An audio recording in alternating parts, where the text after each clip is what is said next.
Hello Internet, hello War the Visions fans, I'm Jackie Fox, and today we're going to be talking about Strategist Oldoa, the Steel Onion, mainly versus physical Versa-tank. It is a curse being so desired. What can I do for you? And I call her a Steel Onion because she has many layers of defenses, all of which stack on top of one another to make quite a durable girl. These pin towards the physical. They even have some special leaning towards strike, which I think is especially usable at the moment because there aren't a lot of units that have to contend with high strike resistance, and therefore there aren't a lot of units that can break strike resistance. So strike teams are particularly weak to being stalled by just strike resistance in general in a way that a lot of other attack types aren't. And also Versa-tank because of these number of layers, and because there are also a bunch of curveballs thrown in there, like a general damage reduction barrier, there's shell, there's other things of that nature. There's relative weaknesses are magic, spear, and missile. When I say magic, I mean just generally magical based stuff. She actually does have resistances to magic attack, but she doesn't have resistances to spear or missile. Lord Shimmerlance is quite the handful. And it doesn't really have a lot of ways, as I mentioned before, at least relative to her amount of ways to increase her physical defenses. She doesn't have the same number of ways to increase her magical defenses. People with high magic resistance penetration can also get through that last and one of the only layers of defense. Also, if they can remove shell and barriers, then she has pretty much no way of stopping them from dealing high magic damage to her, especially with AoE skills, because still that unit resistance can help here. And finally, June the Spring Celestial is a particular pain in her ass, and that's going to lead into one of the issues that I had in recording this in the way that I would kind of a more normal arena showcase video, is that if I get particularly high in the arena, and this isn't even that far at all, unfortunately, I run into a lot of Jooms, and a lot of those Jooms really mess with a lot of the team compositions I have. I end up looking at only a number of teams that I feel like I can win, and I'm not finding a ton of consistent matchups here. And one of the reasons for that is there are some particular build constraints to really get the most of Oldoa, and I just don't necessarily have everything that I need to do that, but I have heavily analyzed this unit, so I'm going to be telling you what you need to be able to take full advantage of Strategist Oldoa, and I'm working towards it myself. In fact, I think I should have Shinryu at level 99 pretty soon, and that's a pretty helpful part of a number of her job-based builds. So let's first start by talking about what she comes into the fight with passively, and that's going to be a combination of master ability, dream ability, passives, and just basic stats, and there's going to be a lot of things here. So we're going to have a high total unit resistance. We're seeing some of that coming in through the dream ability. So some of that does come in at level 140 for her. Also elemental chain resistance here, and high potential for defense. So she can easily get up to like 60-70 defense and or unit attack resistance with the right builds and stuff. But also this 30 elemental chain resistance, that's easy to build upon as well, and can be built upon through her TMR. So we'll talk about that TMR buff here in just a second, but she's also going to have pretty good resistances to a number of things that are really important in the meta right now. So wind, obviously, but also slash and magic, which aren't as great because those are more often penetrated than others, but the one that's almost never penetrated or broken or any of that stuff, I don't think there is strike penetration really outside of trust runes. 25% resistance to strike damage, which is great. Also charm, which can be a real curveball, and it will help solidify her chances of winning matchups against teams that have Sodley. This will help her really neutralize a lot of Sodley's ability to be a curveball versus especially Ice Team. So this is really good in building that resilience. I appreciate that. There's a lot of units that have had a confusion lately, so getting a little bit of resistance to that is helpful. It's not the worst. I'm glad they didn't focus a lot on it because she really needed that 50% resistance to sleep. Oldoa is going to stay woke, and that's especially important against Helena being so dominant, especially in the guild battle meta at the moment. So those resistances, just in general, are very good, very helpful, I think, for her. And then layered on top of that, you're going to have her potential passive skills. So what we have right here is pretty great. We have a threshold heal. We have passive hate, which is going to really screw with your opponent's team compositions. You have more HP and more single target resistance, which we've already pretty much talked about. I mean, she's a tank, just assume she has high HP and the ability to get it higher.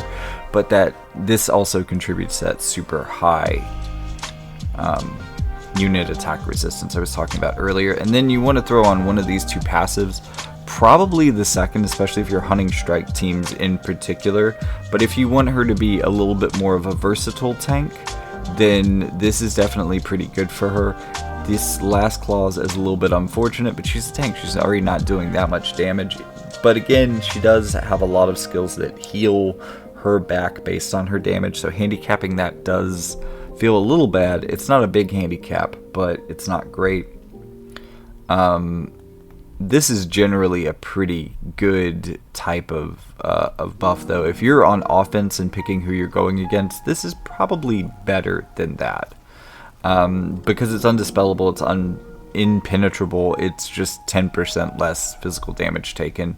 And again, strike resistance is the most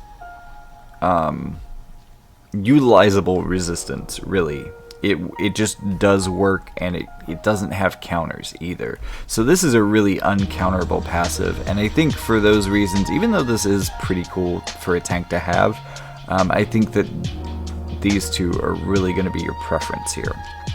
And then, in addition to all of that, let's just also think about the counter here. The ability to either just automatically reduce damage taken, or the amount to heal, and she already has healing power up as well. So there's really a lot of things that she can do there too. But moving back to... I've gone too far. Okay. Moving back to her TMR though, like we were saying, she already has 30 elemental chain resistance passively, so she can get that up to 60 with her TMR buff.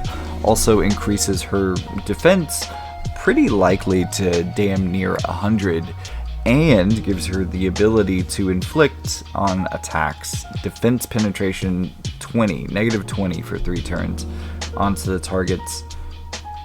And that's pretty excellent for her, because that's a really good way to begin to protect her investment against people with defense penetration, or protect her investment in defense by helping against people with defense penetration. And then when we're looking at her buffs within her main job, she has one that gives her courage AoE resistance, which she is sorely lacking and therefore very helpful here. Protect, shell, and 3 turns of 30% HP drain on attacks. Her second buff is her auras and barriers. This is going to be a 50% 3-hit general barrier, as well as a 40% physical, CT down nullification, and re-raise removal aura. It does all of that. It doesn't automatically remove re-raise, but it does give units in the aura the ability to remove re-raise on hit. In a way, this feels even stronger than the buff that Aloa has in here, and we're going to be, if you probably noticed already, especially with the way that this aura works, this is also a very anti-Aloa aura. So it does one of the things that she does possibly better than she does it. But in addition to that, it also basically turns off Stag Impact, right? Because although herself has high unit attack resistance, Stag Impact isn't going to do much to her. She also has high strike resistance, so that isn't going to do much to her. But it's also going to be doing 40% less damage to everyone around her, and you're going to be completely turning off the CT down effect, which is really impactful on that. Also, at least on certain teams, there's not really any re-raise on Oldoa teams. Oldoa herself is a courage unit, as I just mentioned, so she's not really worried about Oldoa's ability to give re-raise removal either.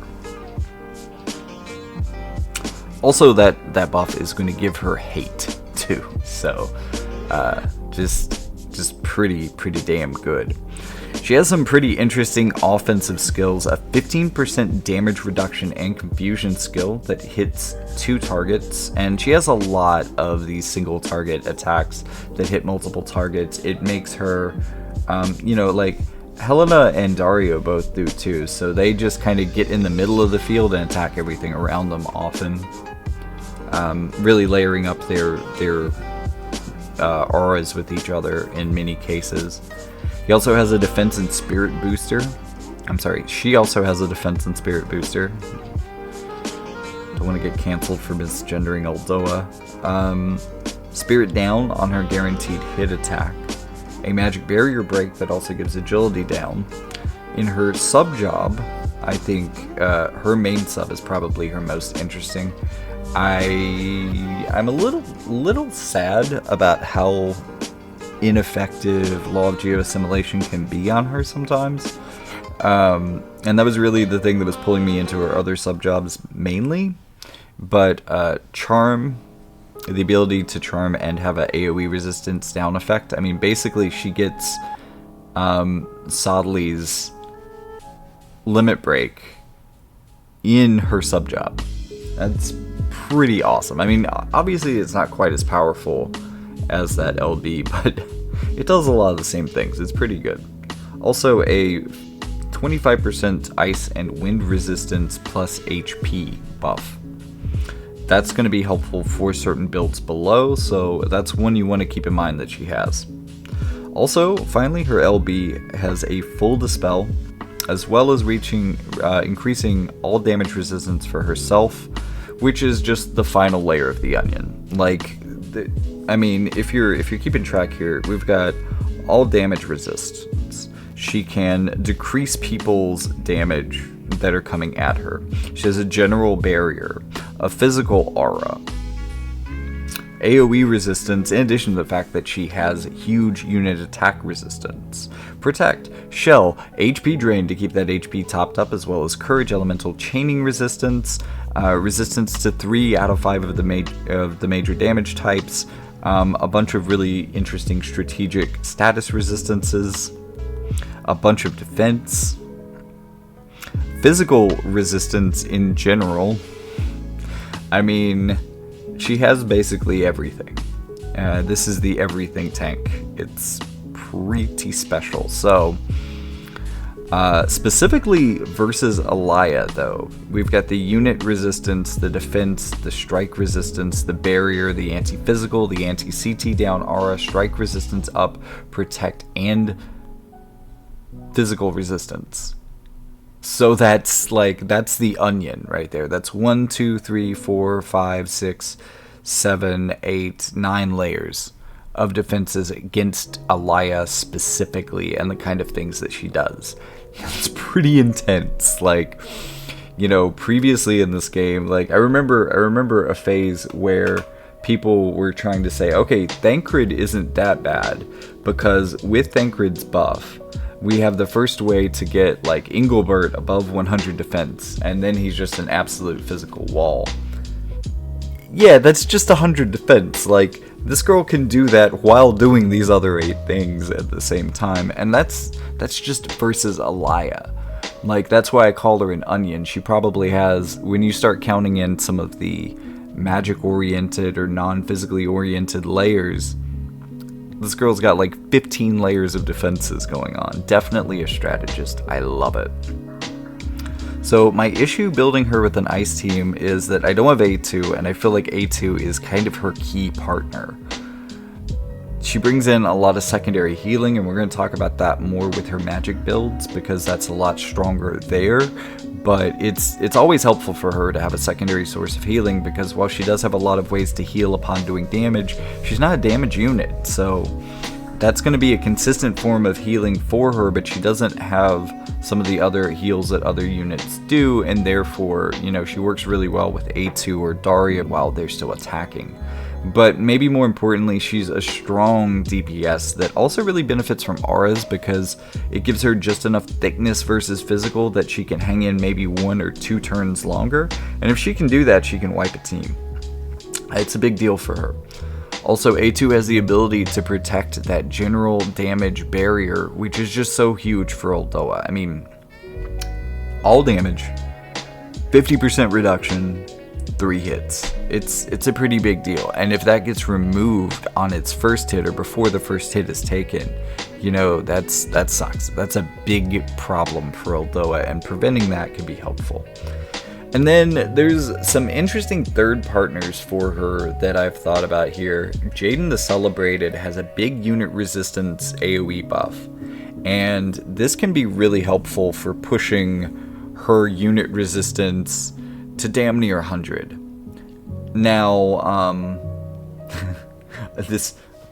now that I think about it, this feels like exactly the same argument that I just made for Thancred being on a team with Engelbert way back in the day, but for unit attack resistance, and that's half the damage in this game, and more specifically, it's some of the most annoyingly impactful and overstacked damage in this game as well.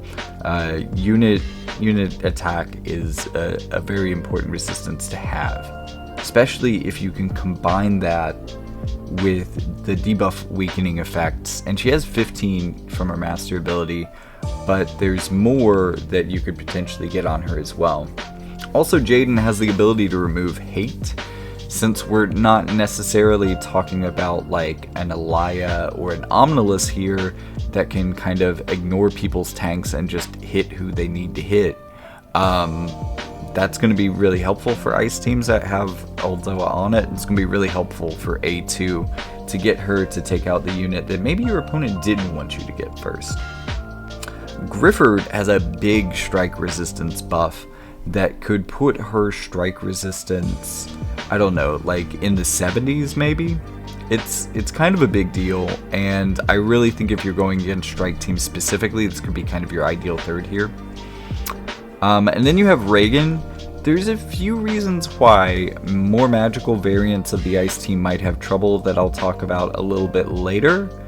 And Reagan also brings the benefit of having his own wind resistance buff if you're hunting wind, so that kind of frees up some space for Oldoa to use different and more impactful buffs, maybe even be able to use her TMR buff here and start reducing people's defense penetration, while also getting her elemental chain resistance up and defense up to the point where, I mean, we're starting to look at builds where we're choosing which of her defenses we want to take close to 100 here, essentially, which is really nutty. But Reagan, essentially, other than just being a physical unit, which is helpful for this build, he also can do that wind resistance buffing so that she doesn't have to. Speaking of wind resistance, though, if you stack Snow's VC and Frievia's VC, this is going to grant a 30% wind resistance buff for the party. And if you're putting Frievia's VC on Oldoa herself, then you can get some additional initial hate on her. It's not necessarily that she needs this, but this will keep her taking hits longer, so it's generally a really good thing for a tank. It's also a magically oriented card, so that's good for her. Snow's VC probably goes on somebody else. Also, it's a defense penetration VC, which is pretty neat. And this is also going to be one of the things that maybe orients this team maybe a little bit more towards being physically based in damage, so A2 and Reagan or A2 and Grifford here. But this is going to be a really good team, in particular team build for hunting wind. So that's going to be our first matchup to look for. But Dario could thwart more magically based teams, and this is one of the reasons why I think A2 still deals with him really effectively, and as long as you have A2 on your team, it might not be that big of a problem, but Dario can still definitely hold off Oldoa pretty well, and also might be able to hold up other magic units on this team too. So that could be a little bit of a problem. Strike teams are going to be a good thing to hunt for, especially if you...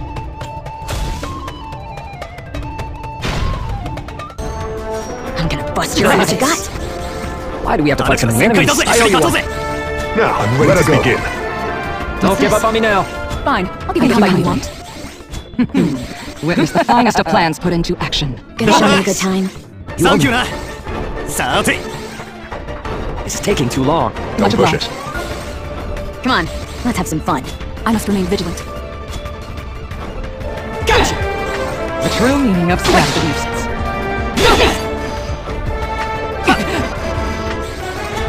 Let's try this one. This'll hurt. That it? I owe you What one. you got? Don't escape me! Going right into my trap. Down you go! I've had enough of this. Keep trying. I'll shoot through you! Don't give up on me now. Down you go! Enough! Time to get serious. Don't escape me! What's this? Take this! End of the line. Don't give up on me now. Move it!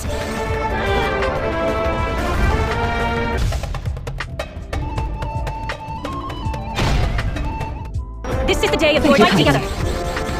Now, time to get serious. The true meaning of strategy. The finest of plans put into I'm action. by the crystal, and for their sake I shall never falter. Fine, I'll give you the fight you want. Witness the finest of plans put into Magic action. flow through me. Thank you push it. kindly. The true meaning of strategy. With all my power. Don't escape me! That's the nuisance. I shall not hold back. Magic flow through me. Let's try this one. The true meaning of strategy. I'll shoot through you! Nine. I'm ready to go. That it? Don't escape me! Going right into my trap. Boy done for. I shall not hold back. Quite the nuisance. Blessed by the crystal. Your fall is nigh. could agree the amount of overpowered that Aloa is. So they can kind of begin to fall apart a little bit faster than I think anyone expects if Aloa is invalidated as she can be by Oldoa here.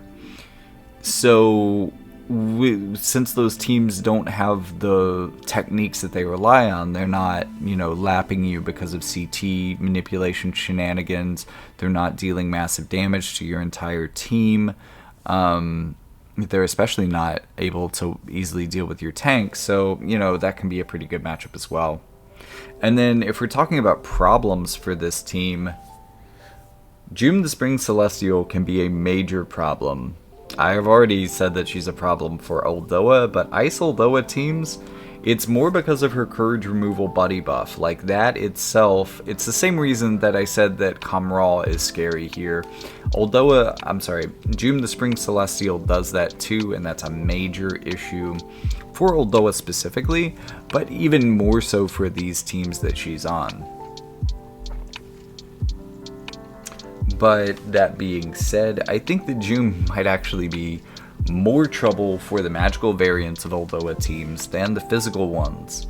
So let's enter the black magic teams, or what I like to think of as the door.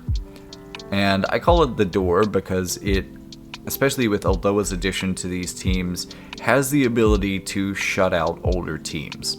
This team just does so much and plays in a way that is so unlike the way that wotv has played previously that it just becomes its own thing, its own type of meta in a way. And it's not as strong, I think, as it's hyped. It's definitely not doing good in Arena this week. It's probably not even the best strategy in Arena, which tends to have the best of builds and the best of compositions more consistently, especially if you're getting up towards those high ranks consistently. And I think that can kind of thwart the door, because, inversely, they're not necessarily as good against newer units as you would expect. So these are definitely teams that can get a lot of wins really consistently and really impressively, and maybe even wins back to back, which would make them potentially really dominating guild battle teams to face off against, especially on defense. But at the same time, when they're in a mirror match with each other, it's often the most aggravating thing in wotv. Like, it's so RNG intensive because they counter each other, but also they stall each other. And also, ultimately, the thing that ends up being most impactful in these fights is their ability to get status on each other, which feels kind of random, especially if you're kind of geared against it. It makes it almost feel even more random. And then, oh man, and then it's just really about like who gets disabled, who gets stunned, who gets put to sleep, etc. And that just doesn't feel good. And also it takes a long time, so often those matches stall out. So this also brings us to the fact that they really excel, all of these teams excel in creating debilitating status effects. They're especially good at debilitating opposing teams, and Oldoa specifically adds several layers to this strategy as well, as we've kind of mentioned within her kit. However, this also makes them status magnets as well, as they are high faith units, and a major, and this also is a major factor in the feeling of that coin flip mirror. So the first team composition that I want to talk about is with Helena and Dario, and this is the team that I like to think of as the wood chipper. It's slow damage, both they aren't going to finish a team quickly, and the damage isn't very high because they only have 1 DPS, and 2 tanks just isn't like, that's not a team that's going to blast through things. Instead, it's going to chip away at them slowly with a feeling like a chainsaw or a wood chipper of just grinding away at things until they disappear. This team can stall and have some issue if Helena LBs early. This can waste the team's biggest heal. That being said, if she allows them to get into the fray and then comes in with her LB, it can often just change the dynamics of the game. Like, you could be in a situation where, you're starting to lose tempo, things are starting to fall apart for you, Elena's LB goes off, and all of a sudden your team's completely healed, and now it's the other team that's running out of gas because they were almost able to take you out, and then at the same time you got, they may have lost a unit to Helena's LB for one, because your DPS finally got in range to use their best skill, but also the healing, they just may not have enough gas left in the tank to whittle you down again, because especially when all of the auras from this team stack together, when they stand, kind of occupy the middle, with all of these things benefiting each other and start attacking outwards with their multi-hit or multi-target unit attacks, they can be a real stalwart team to deal with. That doesn't mean that there aren't ways around this team, and as I kind of pointed out, these are generally strategies that newer units are going to excel at a lot more, but you could definitely build older teams to deal with some of these things as well, and I would really love to hear your compositions for dealing with teams like this without using newer units, because the strategies are definitely out there, they're just more concentrated in the newer stuff. So this team has real issues with magic tanks. It doesn't deal damage very fast, so basically if you can deal with Helena's damage and you can tank through that, you can tank through the whole team. And if you can also keep them occupied with good hate generation, then the other units on your team might be able to beat through them a lot faster than they're expecting. Because really, like, this team being a chainsaw, it wants to take somebody out, probably. And if the tank is just doing a really good job on the opposite side of the field and they never take anybody out, then they may get overwhelmed.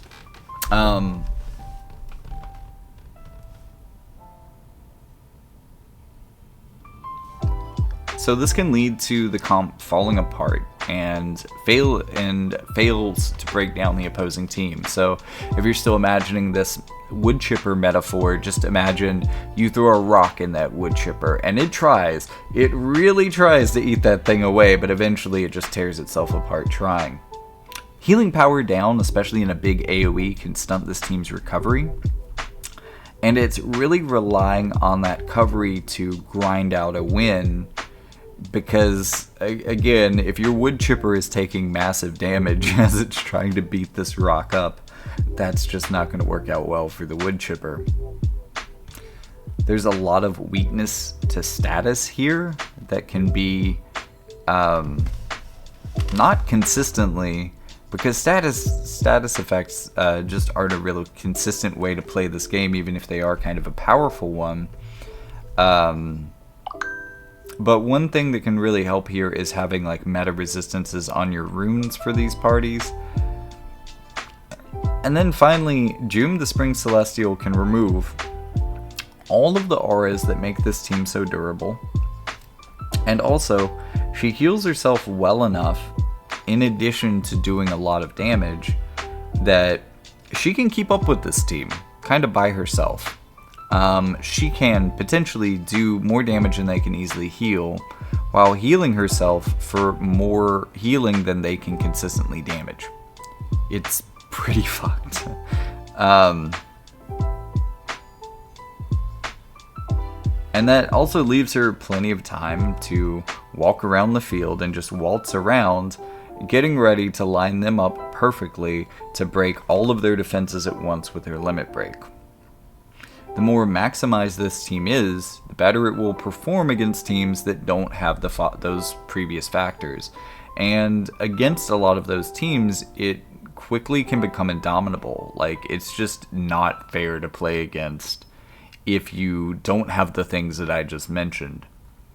And here, the feeling of a threshold is most important, because if you've ever played with a team that has good healing in general, and I understand that good healing has meant a very different thing previously than it does for this team, but, you know, you have a team where either the opposing team does enough damage to your first two units that aren't healing that your healer can't keep up with that and they go down, which leaves your healer alone, and then they get bodied and your team goes down looking like a bunch of chumps. Or they just barely stay alive long enough for the healer to heal them. Now they're back at full health, no one goes down, and they beat the other team like looking like an absolute brick wall. That can be the difference of just a little bit of agility, or just a little bit of time, or just a little bit of RNG, or just you know, someone moving just a little bit too much at the wrong time, or someone getting just enough CT up off of a skill. Like, it can feel like there's a hair's breadth between absolutely dominating and losing sometimes with teams like that. This is probably the most consistent version of that strategy that I've seen in this game, but still, there is a threshold to where things overwhelm it. You know, there's very much a calculation of how much damage it can take and from what sources, and you can, you know, lose that race. Also, losing a unit can be really crippling here. You want to be able to start whittling them down early, because if you can get rid of one of their units early, you're doing great, because it was already hard for 3 units to overwhelm one of your units easily. Now it's going to be practically impossible for 2 to do it. On the other hand, though, every unit you lose on this team, your team loses a lot of its walls. Like, it's really building itself up based on having all 3 of these alive, and while they keep each other alive pretty well once you're past the threshold, falling below that and losing units will cause this team, and what makes it great, to rapidly fall apart. And I haven't even talked about the problem that can be the fact that Helena is the squishiest unit on this team in most cases, and what happens when now you only have 2 tanks. You may not even lose that match, you may just grind it out to the very end and have more HP than them when all is said and done, but the match just isn't fun once you lose your DPS. Even if you win in the most annoying way possible at that point. But the upside of this team is that it can deal with anything that doesn't counter it particularly well, at least once it's well built. And again, this is going to be the problem here. And let me explain. The problem for this team and being well built is really a problem of vision cards. And this is the most finicky of all of these teams. Like, there were a bunch of potential vision cards you could play around with for Ice. There's 6 for this, and they're not even particularly great, some of them. They're just the ones that work the best, right?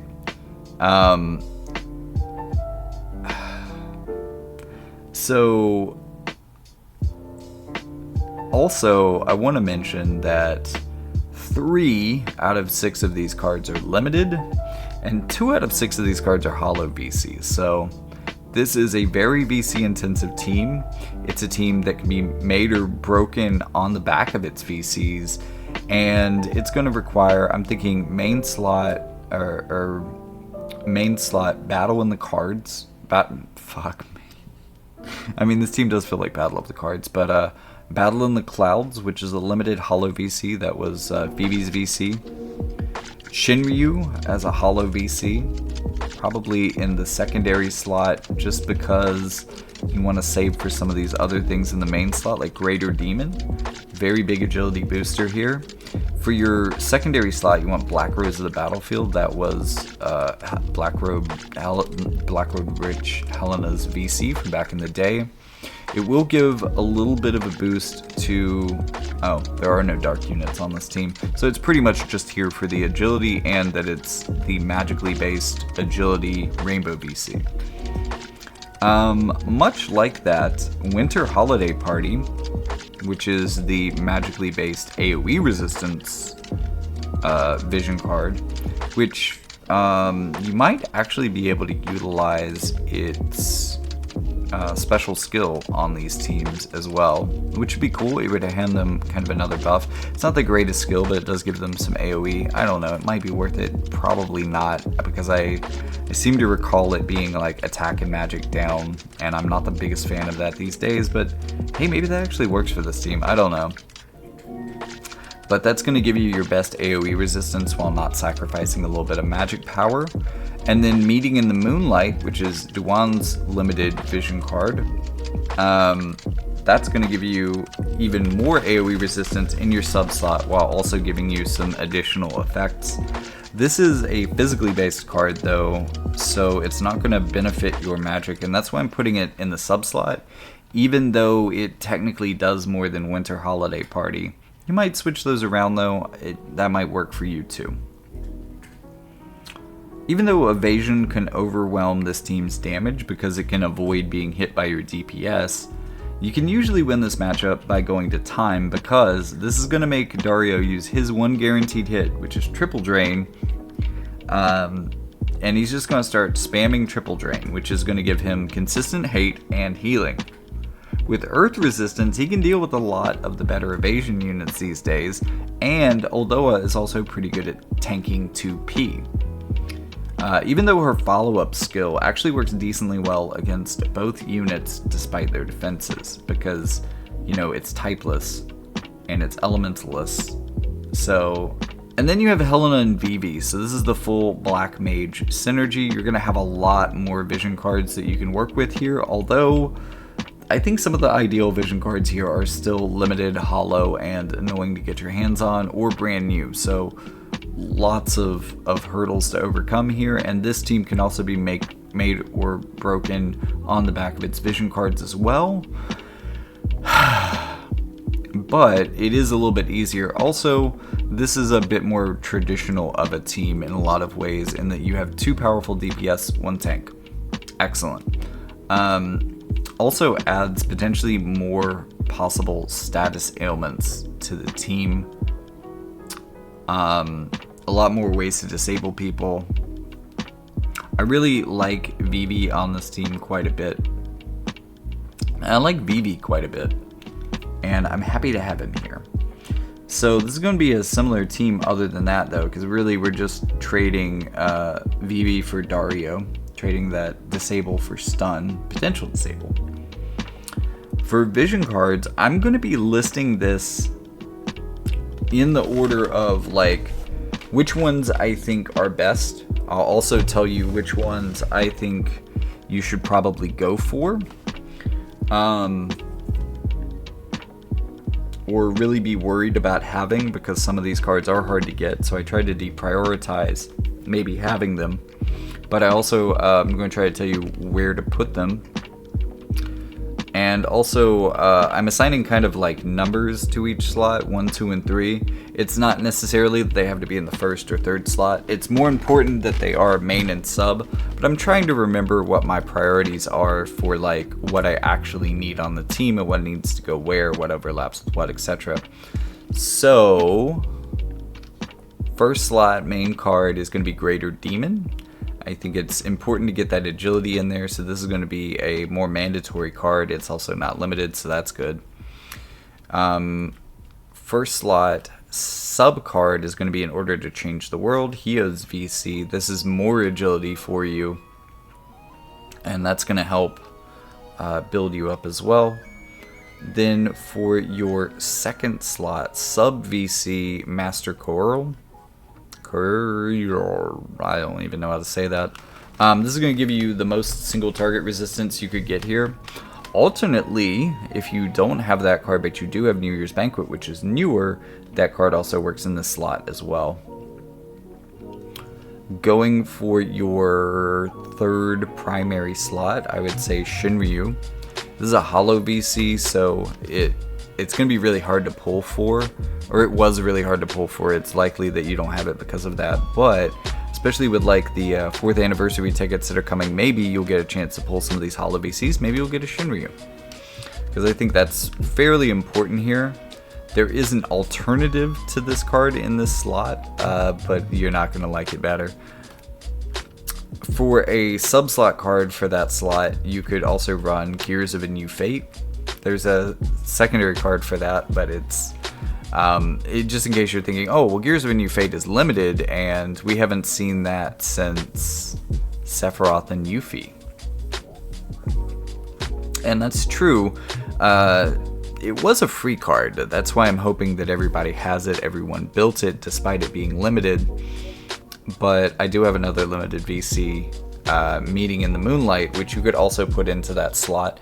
It is also a more physical card, both of these are, but it will at least get you that AoE resistance that we talked about earlier. And then for that last main slot, you're going to want Nightmare Before Halloween. Nightmare Before Halloween will also give your character the ability to do a 3-hit single target reduction skill. So it builds a chain, it reduces single target. There's a lot of ways that these units have multi-hit single target or just multi-target single target that can really benefit from that debuff. But also, in addition to that, this is going to be one of the more powerful single target resistance cards that you could put on this team. So even more single target resistance for the team through this. And then as a potential alternate to Shinryu, which is a hollow VC, you could run Vivi's VC, Battle in the Clouds, which is a limited hollow VC if you want to get really bougie about it. But I'm assuming the people without amazing foresight to building this team I mean, I tried to warn people that it would probably be this case when the card came out, but even I did not have the biz to heed that warning, hoping for a mage future. But yeah, this team has similar strengths and weaknesses to the previous team overall, in that it's two of the same units.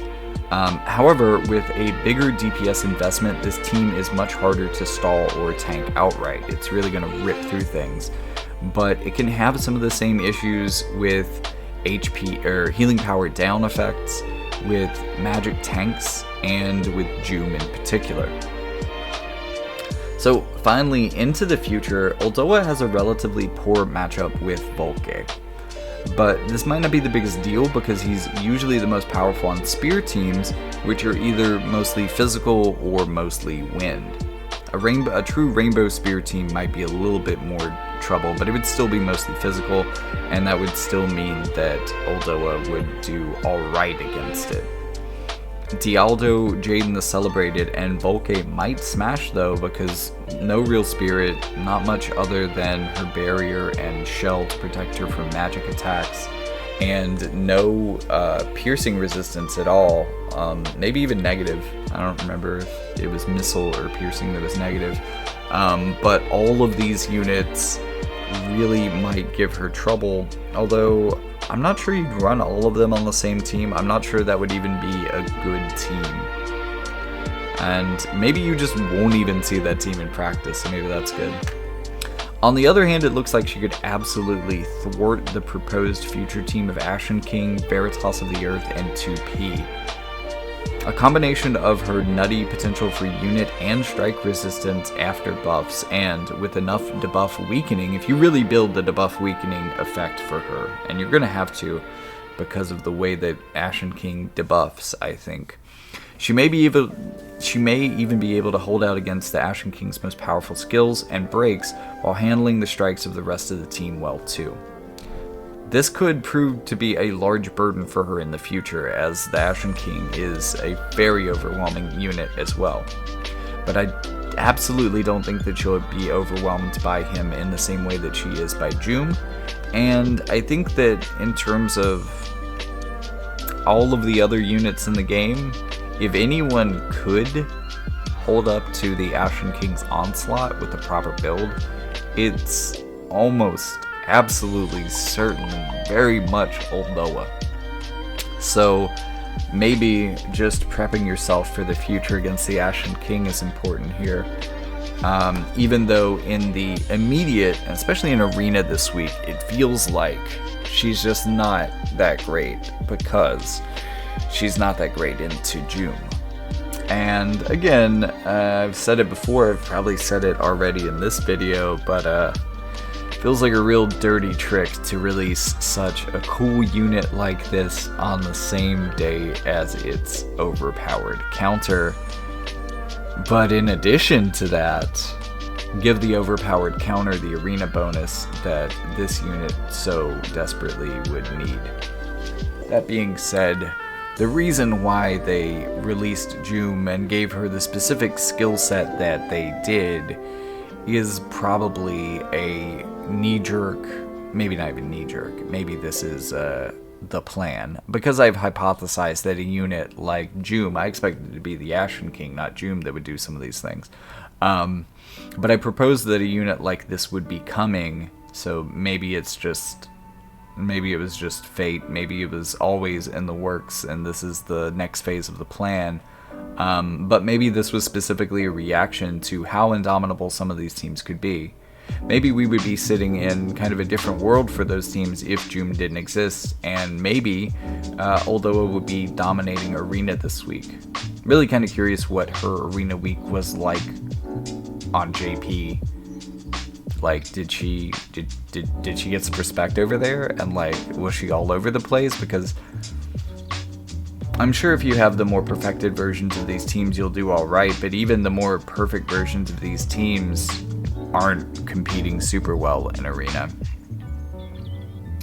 I mean, the A2 Oldoa variants are definitely doing pretty good, but the mage teams here, maybe because of their VC requirements to get them over the hump of that threshold that I was talking about,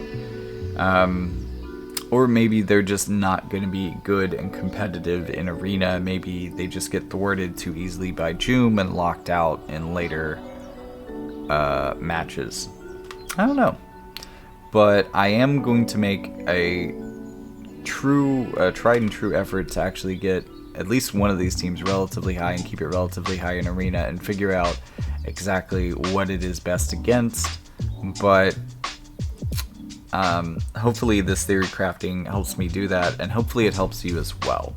And if you feel like this video has been helpful to you, it would be nice if you could like and subscribe. Those are kind of the basic ways to say thank you on YouTube, but if you want to leave a tip, you could drop down to the link in the description and either buy one of my books, or maybe leave a tip in the virtual tip jar that is coffee.com, or even a recurring tip in Patreon.